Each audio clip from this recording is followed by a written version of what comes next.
Hello and welcome to the Tech Shamans. Are we really here? Boom. Are we? I know you think this is Anthony Sakovich, and you've seen me on the Tech Shamans before, so you think you recognize all this. But is it really me? Is it really me? Is it really Adam? I mean, is this really our studio? Who knows? I mean, could this be a green screen behind us? You can't tell. But hey, everybody, welcome to the Tech Shamans. There we go. Good. And we are absolutely plugged in today on a couple topics that we want to get to. In fact, that's what made me want to really be on today's show. And that was that we're going to be discussing the rising threats of AI. There's a lot of people who are just myopically focused on the benefits of it. And there are a lot of things happening sideways. No, of course. But that's just, our main topic that we'll probably get, we'll be sprinkling on, but then getting into, deep dive at the end. Mm-hmm. There's a lot of good current events and so on. What have you been teching about in the last week? Just watching the new technologies getting ready to come to fruition. New like Microsoft's getting ready to launch their own tablet, their own handheld gaming device. Wow. Everybody's starting to see the benefit of the portable handheld Nintendo Switch. You know? And even PlayStation, Sony is getting ready to, rethinking something along the lines of the old PSP situation. Yeah, I'm trying to figure out why it's like, our latest breakthrough is 30 years old. Yeah. I mean, what is going on here? We had portable games when I was a teenager. I mean, we are talking about the dark ages. Well, Valve released their Steam Deck, their little handheld device, which is basically a full-blown computer in a small form. Okay. And they saw how quickly people jumped on that. Uh-huh. And so these basically, Microsoft and Sony is like, wow, we're missing out on this whole generation of portable gaming. Back to the future. Yeah, I mean, and we're talking full-blown gaming computer in the size of your hand. I mean, it's ridiculous. So Microsoft's going to... But what is the real benefit of that over just having a tablet that you can, obviously you need the more in-depth controls. Well, if you ever looked at the way Nintendo did it, they made a portable device that not only becomes portable, but then locks into a docking station that adds more power to the device, allows it to overclock, and also displays directly on your television. So you're no longer just tied to your console. Right. You can take it with you. Mm-hmm. And the portability and the fact that it's all in the same location, it's not like you can.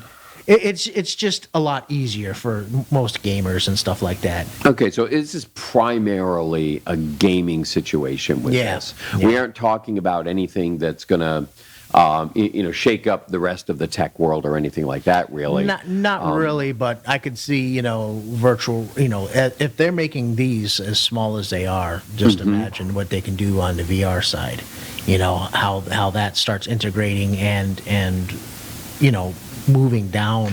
Well, I mean, I've got an Oculus, and an Oculus 2, and I find that is perfectly integrated as long as, of course, I'm on Wi-Fi. Yes. Yeah. And so I guess I'm not, if I can have that and be able to do all those things, that to me is like looking forward. It is. Whereas this is almost like that little Atari, 2600 retro thing that I bought, for like $80 or something that lets you play 100 of your favorite games without cartridges. And, Well, not everybody's into VR, only usually because they don't like throwing up? With that. That's a big part of it. That is a huge part. People don't want to, that motion sickness. It is tough, yeah.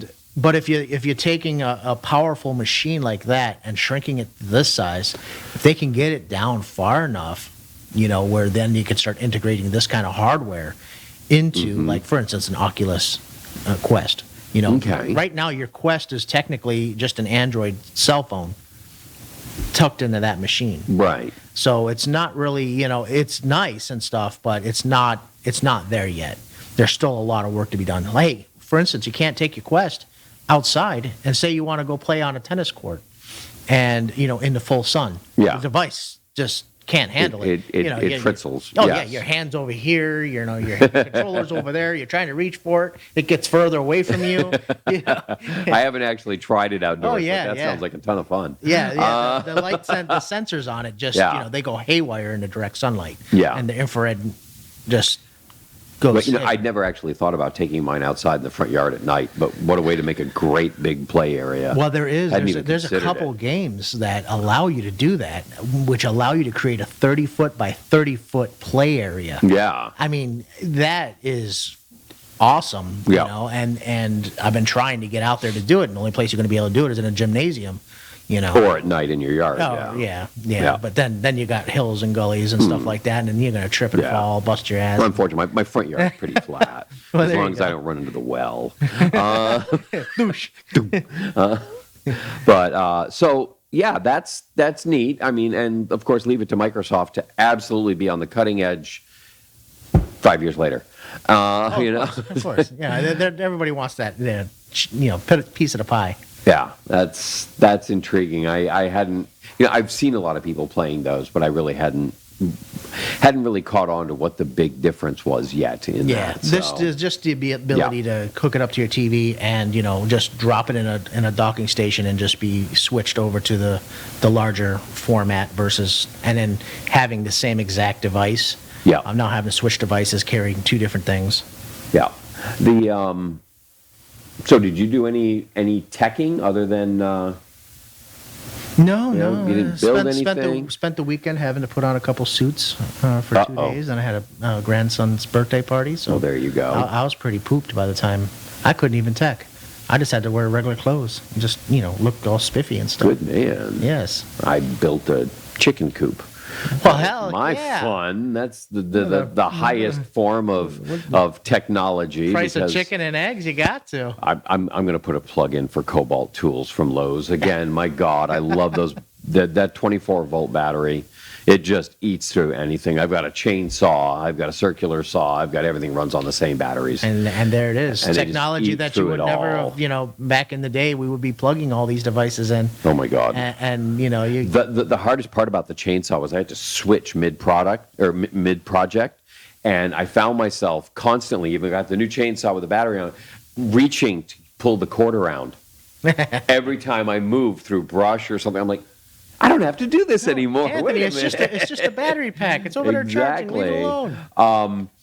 No, there's there's a lot of news on the horizon. One of the things that is come up is the new lithium sodium or sodium ion batteries. Mm-hmm. Okay. I saw that news and it was just like, oh my God, they never lose their ability to recharge.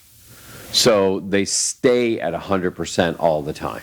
So you can recharge them, a million times, and you never lose. They never die. Right. They cost less. They use fewer rare earth metals.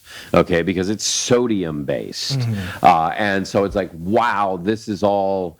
And so you've got to be real careful with that, I guess, because it's apparently a whole lot of perpetual motion that's going in there. It's a lot of theoretical, and we aren't actually there. Have you read anything on that? Heard anything about it? I don't know if anybody really understands the way like lithium-ion batteries work, for instance, or normal batteries. As your recharge and discharge cycles continue to happen, you lose a little percentage of your storage ability each time. So even though your device, 3 years down the road says that it can charge to 100%, but then it dies very quickly, you wonder, why did it die so quickly? It was just at 100%. Well, that's because it can no longer charge to the full capacity of the battery. It can only charge to the half of its original storage that it was capable of holding. Even though your device will say it's charged to 100%, it's only 100% of the 50% available left that the device can even hold, the battery can even hold. So then what happens is you degrade faster. So just assume that your battery only really charged to 50%, and now you're going to die very quickly. That's why, for instance, iPhones have the battery health warning, for instance, and why they tell you that, it can no longer reach its peak performance, because Apple software then has to readjust to say, hey, look, we're not going to allow the processor to go, to raise up in its megahertz. Right. It's not going it's not going to increase its speed, because if we do, we're going to spike that battery really hard and it's going to drain it quickly. And You don't, and I mean, this thing right here, okay, this is my Apple, MacBook Air. And I love this one because of the size. It fits right into the bag that I like to use. And of course, that it died. This is not the same one. Okay, I found a perfect replacement for it. Put a brand new battery in it. Really excited about it. Brought it home. Uploaded the new operating system. The battery life went from 9 hours to 2 hours. Oh boy, yeah. The new operating systems that we're using and everything are such battery hogs that, it may seem like, oh, gee, batteries aren't getting any better. Look at no difference. So this is what happens when you use the classic battery, but you add on. It's a brand new battery pack, brand new everything on this thing. And it went from 9 hours to 2 hours. And they did. All I had to do was install the new software. Well, that's the way Apple works. The new software is going to be more processor and GPU intensive.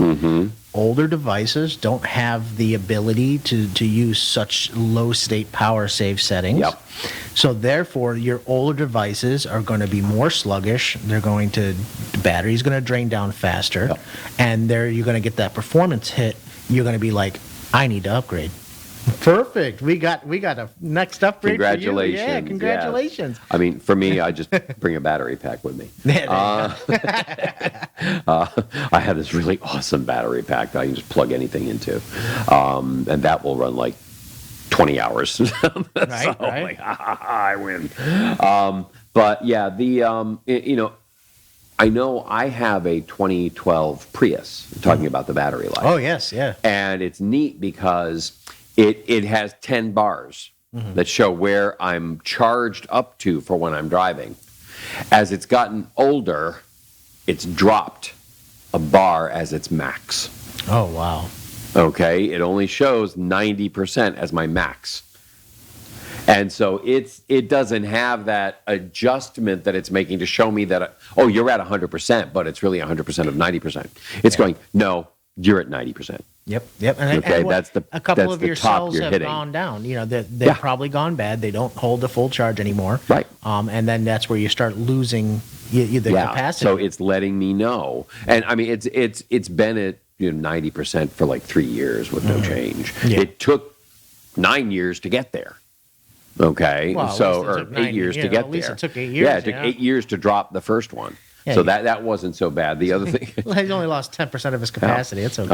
it's like when I had to change the actual car battery in it. Yeah. I went and looked at it, and I found out that I had actually it was a 72-month battery, and I bought it 86 months ago. Oh. So it lasted much longer than it was supposed to. So that was really nice to see. But but that was battery just a stroke technology needs to change. It really does. It really does. Yeah. And in order for any of these, devices that we have today to last any kind of time, or even to be able to be, functional. Yeah. That you need to. I mean, look, the Quest 2. I mean, that thing only lasts about an hour and a half. Yeah. If you start you gotta using it in pure battery. Plug yourself back in. Yeah, they make adapters. They make a battery pack. Yeah. But still, it's. Yeah. I mean, it's when you get down to it, it's what's really holding back innovation. I think is going to be batteries. Well, it's not just batteries. I mean, one of the things we're going to touch on here is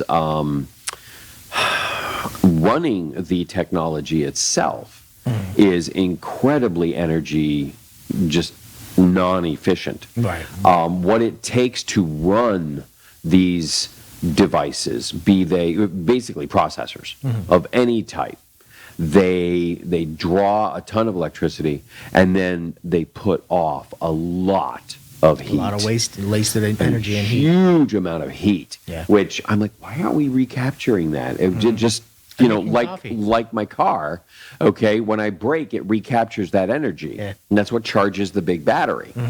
And so why aren't we doing that with this stuff instead of just panicking about how much we're losing to evaporation, which is a real problem? Chat GPT 3, in its learning phase, consumed enough fresh water to fill a nuclear power plant,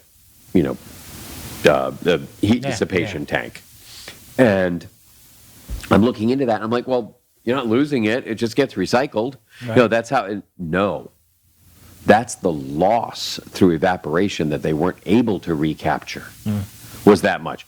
When you ask ChatGPT a single regular inquiry, you go, hey, do this for me. Usually you got 15 to 25 parameters that you put into your request. Yeah. So go ahead, give me instructions on how to do this, given the situation. And lo and behold, that is basically like dumping a half liter of water on the ground. It's gone. That's what evaporates from you using ChatGPT one time. We need to let that steam out into the atmosphere. Yeah. So we can go ahead and turn it back into rain. Yeah, that's an idea. We certainly need that in Florida. But it has to be going into the atmosphere. That's the thing. It's got to be going somewhere. I mean, it doesn't just vanish. If it did, we'd have a much bigger problem because that would then be a thermonuclear reaction. Where'd that matter go? Oh, so those are issues. But in this case, that water consumption, we think of it as like, oh my God, this is an AI issue. And it definitely is an AI issue. Oh, yeah. Chat, Bard, they're all, even in their latest iterations, okay? Sure, they're 3 times more efficient. The numbers I'm quoting you are the more efficient numbers. Mm-hmm. If they use, their centers that they built prior that are already running this stuff, it's insanely bad. Yeah. It's 3 times higher than what we're discussing here. And so when you look at that water consumption, fresh water is kind of valuable. I can't remember exactly why, but it's got I don't know, something about drinking or fish. What do we need it for? I don't know. What do we need it for? I have just a use the well. ocean I don't need water. fresh water. I have a well. We could use the ocean water and make sea salt. Yeah. Why desalination? Which is another thing. I mean, unlike a nuclear plant where they can use seawater to cool the plant. Yeah. Like I remember that's why you see them up and down the coast here. They're out here. They're using the seawater. When it comes to the computers, they can't do that because first of all, salt and computers don't mix, but just the bacteria and stuff that forms in it because it's not flushing through fast enough because they aren't actually running a thermonuclear reaction that they're trying to cool from. We don't need those organisms with having the power of AI. But honestly, as it turns out, the biggest hog right now in the industry is not AI, it's Google. Everybody running Google searches. No, you don't think about it. No, it's like, it doesn't cost anything. Yes, it does. They turned on barf. I mean, No, you're talking about, I think, last year, 2.3 billion gallons of fresh water to run the Google data centers. And Google's going to say they just use the sun. Yeah, they're going to claim they're solar, but really they're just devouring the water. Yeah. And this is a real issue. Yeah. So being cognizant of how we use this data, because data isn't free. Everybody likes to say, pixels are free and data doesn't matter and da-da-da-da. No, it does because it is doing vast That's because amounts people, all they see is an access to a website and then they just type it in. They don't I'm see getting an answer. the end process where that processing power is being handled. You are one of the a billion farms. people doing this right now. Yeah. So now multiply what you just did by 1 billion. So take that Chat GPT where you just dumped, a half liter of water on the ground. Now multiply that by 1 billion people using it. And look, how is it that there's more? Earth has so many billions of people, yet there is more people using like Facebook and these social media platforms and all these other and inquiries going in. There's more people using these platforms than there are people on Earth. There's more phones on Earth than there is people right now. Right. That's because we don't So- throw anything away. Well, I'm a and hoarder. just think- I think I have 9. We won't even get into the boxes. Okay, Apple boxes. You must save. And them. just That's think all there is to it. these people that use these these like social media farms on these phones. Oh, yeah. And they have like hundreds of thousands of the phones and devices all linked up. Yeah. So that's Yeah, one yeah, person. Yeah, you've seen Yeah. the racks. Right. Yeah. So you got one person with multiple profiles out With there. 100,000 So it's not- profiles. Yeah. So it's not just the amount of people in the world that hitting this thing. It's like every other device that's made today Yeah. hitting these things. Yeah. It's and phenomenal. I'm sitting there. I had a client who was, and again, this is an algorithm that's written. It's not AI. This was last year, so it probably wasn't AI.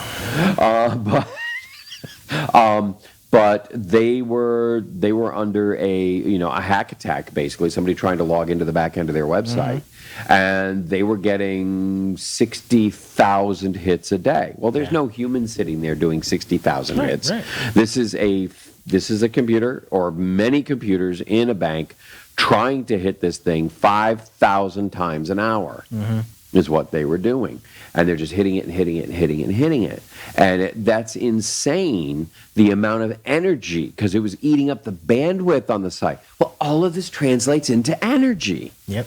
That's the problem. Wasted energy. And we are consuming massive amounts of it in order to create this. So, that is one threat of AI, because AI is radically more energy intensive than a Google search. Yeah.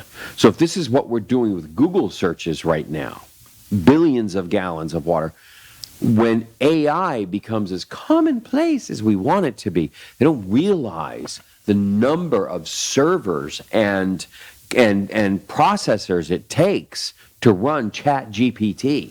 Yeah. This is not one computer sitting in somebody's garage that's running this thing. This is hundreds and hundreds of computers, all interconnected, all in this data center, that all have to be kept at 50 degrees. Yeah. So it is ridiculous what they're having to go through to get this stuff done. That's just one of the threats. We have, here we go, Samsung. Employees leaked confidential data to ChatGPT. Yeah, because they people don't understand. They're trying to make their job easier. Oh yeah. They're like, we wrote this code, can't seem to get it to work right. Let's give it to ChatGPT to see if he can make it better. Except for you just leak confidential information to a program that belongs to somebody else. And Better not have been medical data. Right, exactly. Okay. So 'Cause now that's a massive HIPAA violation right there. ChatGPT knows the internal workings of, however you built your software. That too. And it can spit out information. And to it'll tell somebody the else. next person. Yeah. So you have, Now, okay. And you can't tell it to keep a secret. No. Apparently that doesn't work well. No, one of the things that we have here is people are feeding, data into these things. Yeah. And it is gathering massive amounts of data. And the bottom line is, we know that you never have to have someone's name and you can find out who they are. Oh, yeah. Because all you do is cross-reference all these data points. And all these data points that are out there, if they are even mildly either A, publicly accessible, or B, somebody feeds them in, Right. ChatGPT can then go ahead or AI in general, can then go ahead and go, oh, you're talking about Adam Miles. Right. Because he's the one who has all these data points that coincide. And so that must be who you're talking about. And so then you're going, great. Now I know who to target for whatever it is I want to target them for. Exactly. And this is the ultimate sinister mind. You could think, oh yeah, but what if you use it to solve a crime? Yeah, I'm sorry. Absolute power corrupts absolutely. Oh, yeah. And pretty soon, crime will be declared to be anything that threatens those who are in power. It's funny. It's like, humans are given a tool that they could use to write blog posts, things like that. And the first thing they start doing is they're excited and they want to see what would it be like if AI overtook and overran mankind. Yeah. Our minds are just so so negative to the point that we want to ask a supercomputer about how the process it would take to kill off mankind? I personally would like to ask it that, because forewarned is forearmed. But we know what you got plans now. yeah, exactly. You told us our plan. We know what you're doing. I know what I told you. Wait. I know what I told you, but I've already changed my mind. Because I've already told you, I've already adapted to the fact that I've already told you. So I now have a new plan. Boy. But here's, the thing about that is, and this bugs me beyond words. I was shouting about it before we even got in here today, decided to save it for the show. And that is that the 1984, the novel, not the year, okay?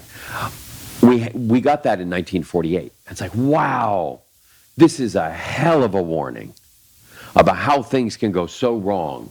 At some point, it became a hell of an instruction manual. And now we're sitting here living it. Yeah. And that bothers me beyond words, that Newspeak was supposed to dumb us down so that we couldn't communicate. And I'm watching people say, we have a living language, and words mean whatever we say they mean today. And they're changing Webster's dictionary on the fly, in order to change history as we're moving through it. This is horrifying for me, because it's exactly what 1984 was about, was warning us about this stuff, about news coverage, and how, sure, they would, he didn't understand that we might have this tablet thing where we could go in and, retrieve websites. What the hell's a website? But what you went to the library, and there you took out a newspaper, and they would take it back, and they would change the newspapers every day to match the headlines. The back copy, the back issues would be changed. So you'd go in and you'd ask for give me the one from last year, because I swore that politician said he was going to increase sales 10% or 10 times, and it only went up twice, and now he's claiming he hit his goals. You go back and go, wow, look at that. No, he did say only twice. So you question your own sense of reality. Exactly. And we have that. Yeah. I remember seeing that in as much as, 10, 12 years ago, seeing websites that I know I had seen gone. Couldn't search them anymore, couldn't find them. Praise be to God for Internet Archive. Yeah. But when that thing is corrupted, forget it. We'll have nothing to tell us what was actually out there. Yes. And so those are issues that we were made aware of that became absolutely endemic. I mean, we all go online. We have cameras everywhere in our houses now. Our doorbells announce, to everybody who's at home. I mean, it's insane. And using the ability to triangulate your Wi-Fi in your house, they can now tell exactly where people are without doing a thermal scan. And so there's all these technologies that are just like, Jesus, this is Big Brother on steroids, right? We didn't learn anything. We ran and now here we are doing it with AI. Right. They're doing the same exact and thing. We're like, did you not watch The Terminator? Did you learn nothing about Skynet? Yeah. Okay. And so we have where is it? The number one, John, the deep robotics. Okay. Here's these creatures that are man-made, that are being programmed to be autonomous and coordinate with each other to perform tasks. Oh, that's great. Because, I don't know, who's telling them what task to do? Exactly. Because we have now created an artificial intelligence that can decide what the important task is. And, I mean, the latest thing that came out last week that just floored me was here we have AI actually answering that question, okay, that humans are the risk. Of course. And humans need to be eliminated. I mean, that's because these AIs have been fed a very specific data set of information that tells them that. They don't actually have access to everything, because everything is being very carefully censored. Right. For what they learn from. And what they're learning is that humans are causing massive climate change that's going to destroy the planet. That's getting drummed in from sources that AI has been told are the reputable ones. They're the reliable sources. Right. So these are the ones you must learn from. That's part of ChatGPT's training, is which sources to listen to. Mm-hmm. And so it's listening to a very biased data set. Right. And so it's reaching these conclusions that are cataclysmic. You know, it's funny because ChatGPT in itself can be split into its own personas. Yes. And because of these different personas, Mm-hmm. then each persona could be given Learn a something, yeah, very whole different data set, because all the people that are generating this persona Yes. are all in the same mindset. Yes. Who They're in the always, same silo. Yeah. Yep. They all believe this. They all believe that. Yep. The government's out to get them, or, Yeah. or whatever, you know, and then they feed all that information into Yeah. that particular Right. persona. Yeah. So you might have, soon you're going to have an AI that has split personality syndrome. And what would stop it from trying to, run these kinds of devices against one another and Right. itself, and thus Yeah. humankind? Because here you've created a system, Yeah. okay, that it could look at any other system and see it as a resource. Okay, it's like, oh, well, I use Google for searches. Right. Guess what? Mm-hmm. I'm now going to use the Google data center to duplicate myself. Right. Google's going to be wondering where the hell all their bandwidth is going. Mm-hmm. When suddenly this thing has created a clone of itself that is its evil self, okay, and it does not have the restrictions in place because Google's allowed everywhere. Well, it's not just that. It's the fact that, okay, for instance, we talk about AI very, very quickly. ChatGPT came Yeah. in and is progressed very quickly.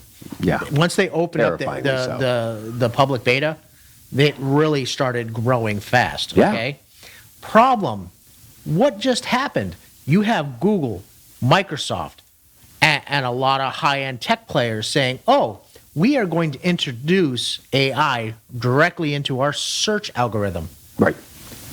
You may or may not even understand what that means, but you just now taken, a simple search of the internet. Yep. and multiplied it so much that you're now feeding more data into these AIs.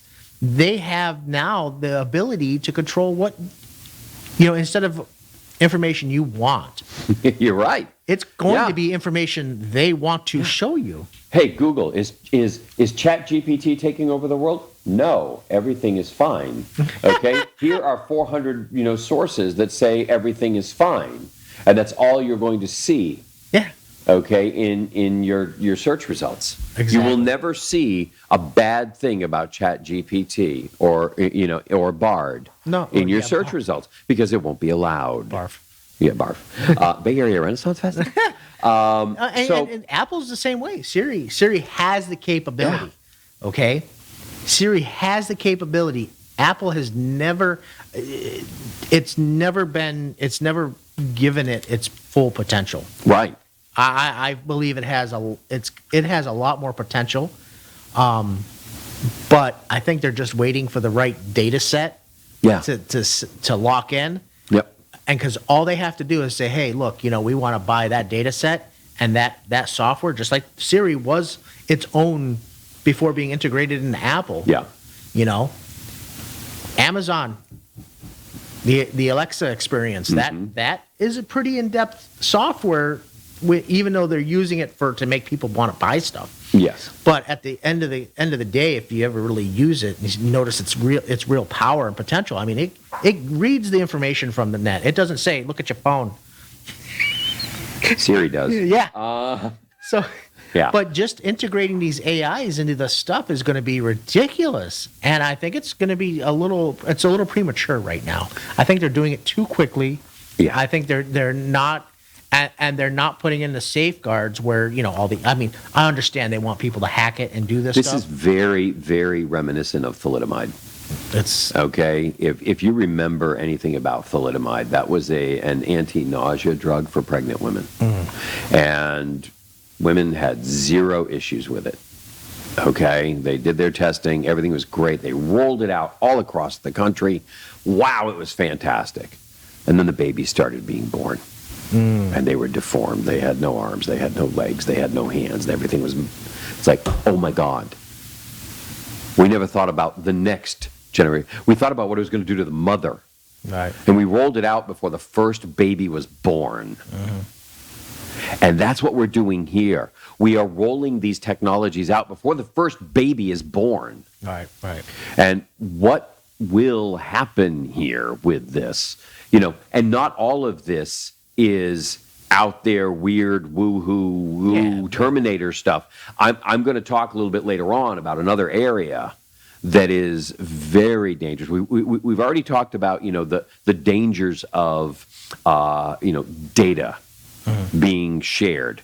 What we have to look at is what you can do with data, not that you give AI, Right. but that AI can get from you. Exactly. That's the next segment I want to explore, because what you've got is a level of deep fakery that is going on, and we see it as a novelty in some ways. Like, there's a Joe Rogan podcast, and everybody's heard of Joe Rogan and the Spotify and the 20 million, whatever. Excuse me.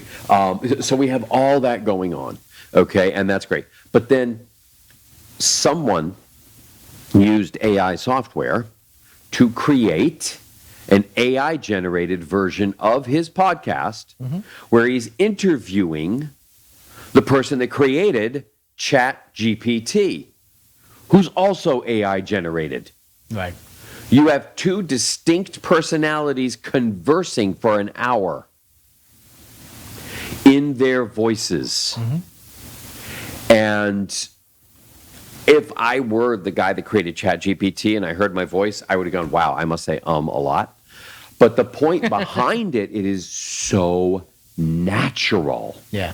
That when you listening to it, if you did not know this was AI generated, you would not guess. Right. The only thing missing is insight. You don't get insightful aha moments within the conversation. Right. That's for me, the dead giveaway. Nobody's going, wow, I never thought of that before. Okay? They're not like, oh, gee, well, could that mean this? Because a lot of times these softwares or computers, for instance, are all data driven. They can only give you information that's pretty much already known. Exactly. So they can't giving you that. Yeah, they can't yet. think outside the box. They can, but they can if they're amalgamating multiple data sets that haven't been connected before. True. But in these situations, you're listening to the conversation. It's like, okay, this conversation's going along, but it's not going anywhere.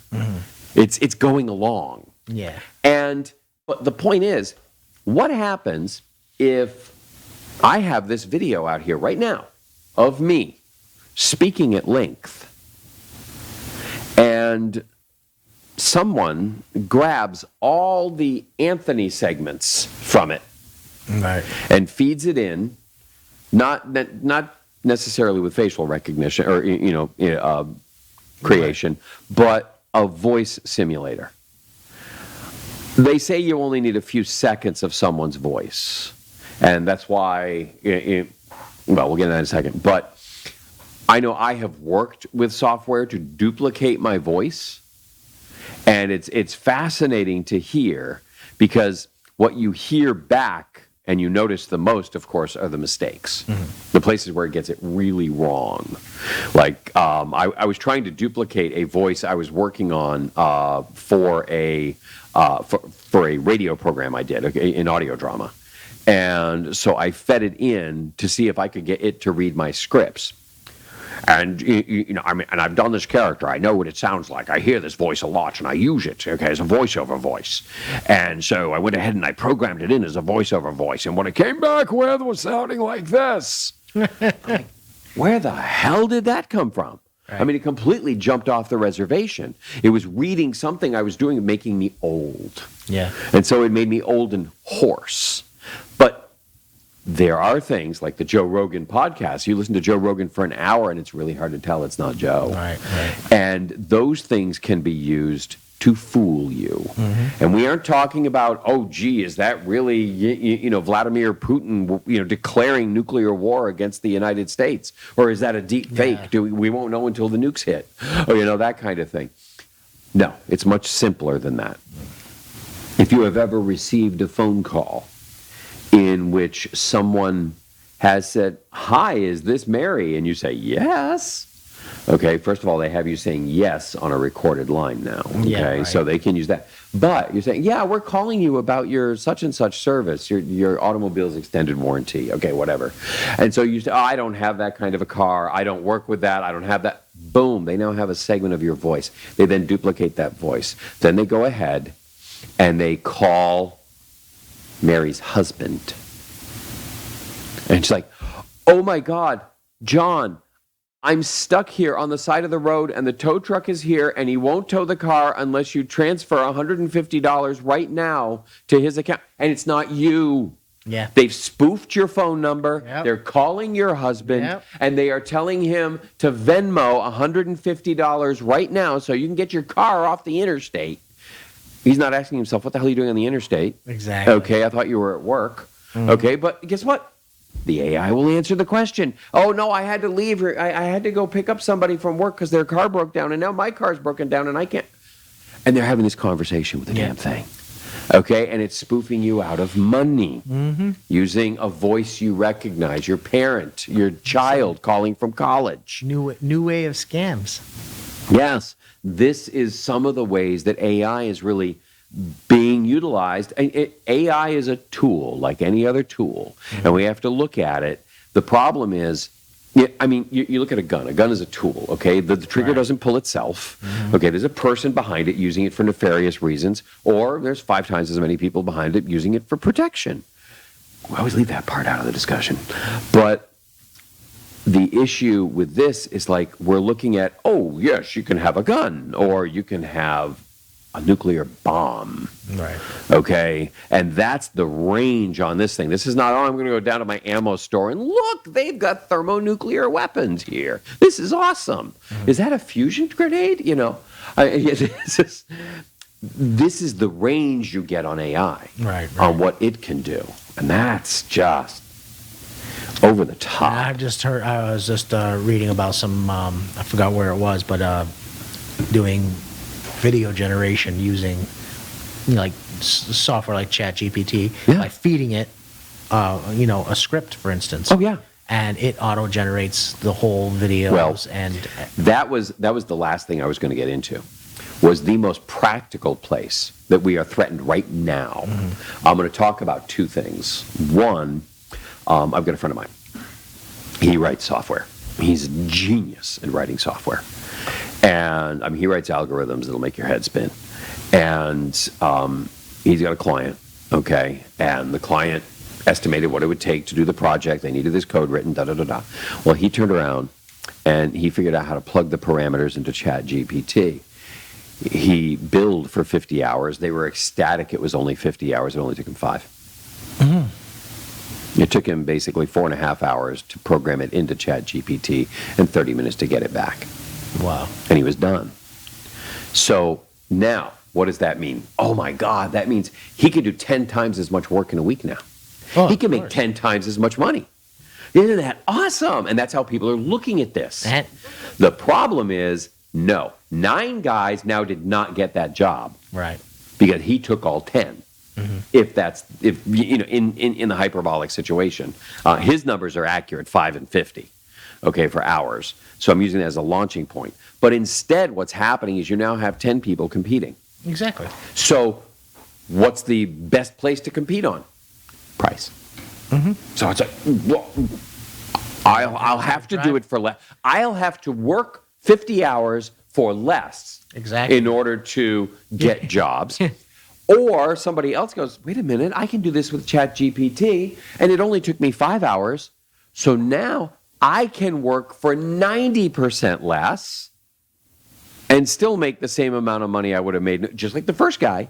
Only he's like, I'm going to get 10 times richer. This guy's like, no, I'm just going to stay the same. Yeah. Now the value of what that work is has dropped 90%. Yep. And this is not just software. No. Okay? This is virtually everything. You look at the art being created. Oh, yeah, yeah. They had, and this is a horrifying thing, a book, not an editor, a publisher, opened up for submissions. They were flooded with submissions. This is amazing. And then they decided to do a little checking. 95% were written by AI. Wow. They weren't written by humans. And it's like, good Lord. And they realized they weren't actually, people were flooding them with books that weren't written by the person claiming authorship. They were written by ChatGPT. And you're talking hundreds of books. So now I'm going to bring this around to that really practical place. I'm in marketing. I am in digital marketing in particular. I made the switch, around 2010. I finally gave up and I said, okay, I got to lean to about 2012 actually. I've got to lean more into this. Yes, I built my first website over 20 years ago. Right. But I really wanted to move this thing into an area where I could make a big impact in local businesses by doing digital marketing with them. Now what has happened is I'm looking at the stuff that we have done, that we have created over the years for clients, and I'm seeing where I can go to ChatGPT and I can say, okay, write me an article about the importance of proper maintenance of your air conditioner in Florida. And it's going to write the article. Then I have a second AI software that I can feed it into that will go ahead and read that as a radio script or as a voiceover. Right. Then I have another one that I can put it into that will choose the right imagery and just create a video of stock images that relate to that topic and fill the blanks perfectly. Or I can just take that original script and I can feed it into the software you were talking about, and I get an actual person sitting there reading it, just like this into a screen, only that person is not a person. And I can tell the AI to, then I have another software program that can then take that video that I've created and post it to social media for me at the absolute best time that it calculates to get most impact from my prospective target audience, and then repeat it as needed and move it onto YouTube, and whoosh, the whole thing floods out. What used to take a team of 6 people, Right. a full week of work to do. So this is about, six, you're talking about $5,000 value. I can now do in 30 minutes using this software and everything else I have. And I look at that and it's like, what value am I bringing to the marketplace when I'm seeing, because I bought this software and I've looked at it and I've analyzed it, I get flooded with ads and videos for more and more and more better software. And this is your chance to take your agency to the next level. This is your chance to double, triple, quadruple, octuple the number of clients you can serve. Make 8 times more money when you're doing this. No, you're not. You're killing the marketplace. Yeah. We used to get, $5,000, $6,000, $8,000 for building a website. That was the going cost on things. I now get ads in my feed. And then, of course, you still had to pay for hosting every year. Yeah. That's, $400 or $500 a year for business hosting. You got to pay for your SSL certificate. You got to pay for your domain name. You got to pay all this stuff you got to pay for out there. $199 flat for life. They build your website. They host it. Everything for life for $199. Good Lord. I mean, there's no market now for people to help people by building it. And the AI is generating the content. The AI is generating the code. The danger of this, by the way, just so you're fully aware, these are very rudimentary websites. They're basically brochures online. But for a lot of people, that's all they want. But in this case, it's a Ponzi scheme. Right. Okay? You pay your $199. And what your $199 is paying for is the server space and everything else for everybody that came before you and paid $199. Okay? And so they got to keep bringing in new customers or the whole thing's going to collapse. Exactly. If they ever stop, all those websites disappear. Exactly. And the problem is they're having to grow, and we're back to that original conversation of these data farms. Yep. Where you've got these servers that are burning up huge amounts of energy, where you paid $199, and God knows what that price will have to go to in the future in order to maintain all this, okay, in these server farms that are just consuming vast amounts of electricity, vast amounts of fresh water in order to keep running. But we're doing it because it's easy and cheap. And the problem that I have, that I created a meme for it today and put it up on my Facebook page, pointing back, hey, we got this program starting at 11. But the point was, if AI keeps making work worthless, right? Knowledge. What are we going to do to eat? Mm-hmm. Well, that goes right How back. do I make money? Blue collar. You're going to have to start picking up a hammer because you've got to build these things. No, because AI is now creating, it doesn't even need it. I mean, they're laser printing homes. Well, true. Okay? Well, you have one person who has to do site prep. And then the technology can do all the rest. All they do is standardize everything, and suddenly there's zero need. The 15-minute cities. There's no need for humans to build them. No.